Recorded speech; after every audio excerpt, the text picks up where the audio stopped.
Hey Rose fam, I just wanted to let you know that I now have an audiobook available for my first book, and I will leave that down in the description below if you're interested. Oh, you look so beautiful. You little smart cookie. Oh. Hey Snow, do you know what I'm about to film? A video all about all the unnecessary things I brought when I gave birth to you. Can you say hi? Can you say I'm Snow? No? Can you say I'm two? You're so sweet. Yeah. Can you say hi, Rose fam? Annie. Say what's up, Rose fam? Say woo woo. Woof woof. Woof woof. Hello, it is Shannon Rose. Thank you so much for clicking on this video. I thought it would be a cool video to tell you guys what I actually used in my hospital bag for Snow, because I overpacked and brought so many unnecessary things. I packed so much I didn't even know what I brought. And then I literally probably used like 7 things. Also, I just finished filming a what's in my hospital bag for the new baby that's gonna be coming any day now. And I realized I forgot to put some things in. Pregnancy brain at its finest. One of those things was obviously my camera and chargers and like everything to film the birth. And then the other thing was this like mini fan. Okay, so that brings me to getting into what I actually used in my hospital bag. The first thing that I used and would highly recommend, and I'll link everything down below in the description box, is I bought this little mini fan on Amazon.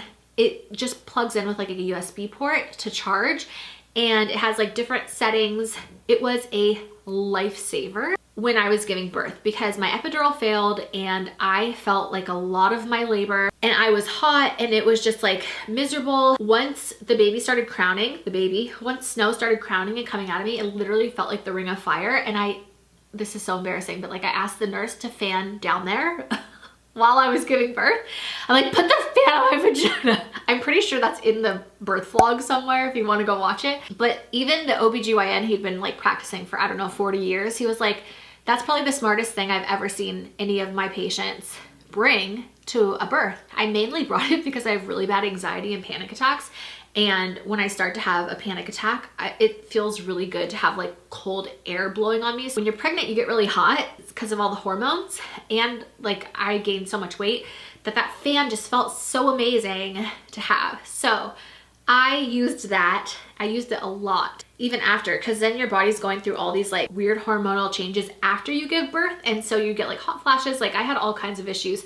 So that fan was amazing. That was one thing I actually used a lot that the hospital doesn't provide for you. The second thing that I actually used, which I think was like, now looking back, I'm like kind of silly, but I did use it, was I bought like a hospital gown with like the matching pillow, you know, like pink polka dot. Looking back now, I just feel like, oh God, that was so tacky. What was I thinking? I thought it was cute then. That was something I did use, but this time, like, I don't care. I'm just probably gonna use the hospital gown because you buy that and you use it once and it's like cute for pictures, I guess. But like, I don't know, looking back this time around, like I think it's silly and just like a waste of money because you use it once and then that's it. The third thing I actually used in my hospital bag was my toothbrush. Now, if you forget your toothbrush, don't worry because the hospital has a toothbrush there for you, and toothpaste. Like the hospital literally has everything. You could bring nothing and you'd be fine. I did bring my toothbrush just because I wanted my own toothbrush. The other thing was a phone charger. So this one was really important because obviously, like I'm on my phone all the time. I wanted to take pictures. I was like texting a bunch of people and FaceTiming people. So definitely bring a phone charger. You do not want your phone to die, especially if you end up having like a C-section, you're there for a few days. You want to make sure you have your phone charger. So that's one thing I think that is going to be the hardest. Unless you have extra, you could throw it in your hospital bag now. But like for me, my hospital bag's packed, but I didn't want to have to buy an extra phone charger. So I'm just hoping I remember to bring that. Okay, one of the things I actually used was the going home outfit. Obviously you need something to go home in. I had just like a comfortable outfit that I brought that I ended up wearing to go home. And then also a going home outfit for the baby. You're gonna want that. Doesn't have to be anything fancy. I personally like to get like cute little personalized Etsy, you know, going home outfits that have like their name on them and stuff, or their initials. I did bring like the dermaplast, you know, which thank God, because my whole vagina split open. It was awful. Like a 3rd-degree tear.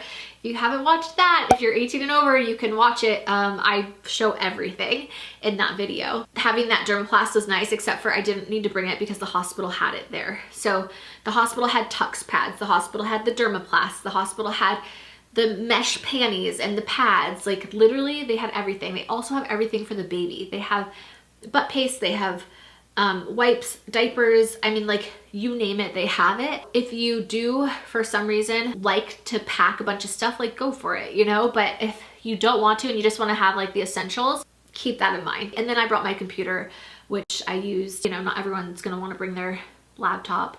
I was, like, editing and, you know, like, working while I was in, like, the beginning stages of labor, and then after that I wasn't able to, like, focus. And then snacks, like, I would definitely pack snacks.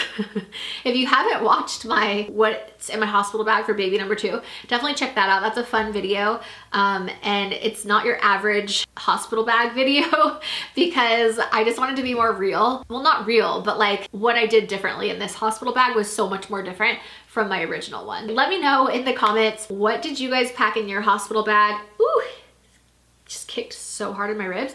What did you guys pack in your hospital bag that you didn't end up using? And then what's one thing that you're really glad you brought? But my main thing I would say is that little mini fan, I think, was like definitely something I would pack and make sure to buy. And then if you do end up having like a C-section, just make sure you have something like comfortable that does not pants, you know, like some sort of like a loose fitting dress or something like that, so that you don't have anything on your incision. And then I've also heard, just a tip, if you do have a C-section, to make sure you bring your own pillow, especially on the way home, because it could be really painful to like brace yourself when you cough, sneeze, or if you're going over bumps on the car ride home. Okay, so that's my advice to you guys.